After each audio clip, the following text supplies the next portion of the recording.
Clean, dry hay, served not on the ground, but on this table of sorts for this beef cattle herd. This system is called a fence line feeder. The idea is to get the hay up out of the mud where cattle can get to it and no forage trampled on or wasted. There are 4 producers in Moore County who now have fence line feeders for their herds, including Jerry Ray, twice Tennessee's Farmer of the Year.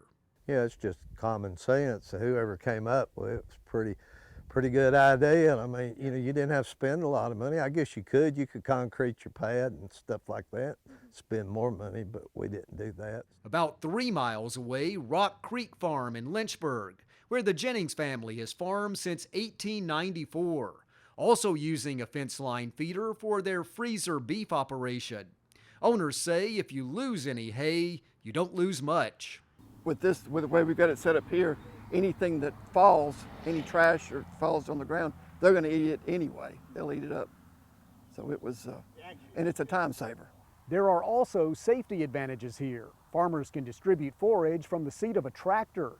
You don't have to be on the ground, on foot, where hungry, excited cattle might knock you over.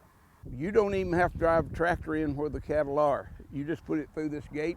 Larry Moorhead with UT Extension is a longtime cattle farmer himself. When you get a lot of rain, muddy fields are difficult for cattle and farmers to negotiate. He says these feeders make things easier for everyone.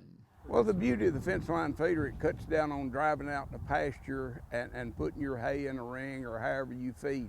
Other UTIA experts are advising farmers on the use of fence line feeders, which saves hay loss and money. So some of the things, just in rough terms, is, last winter I fed X number of bales. This winter I had this system and we've saved, a large number of bales. And if you can start to put money onto the dollar value of those bales, it can be quite significant. Fence line feeders seem to work well for cattle and their human handlers, serving hay from a higher point, quicker, cleaner, and safer. This is Charles Denny reporting.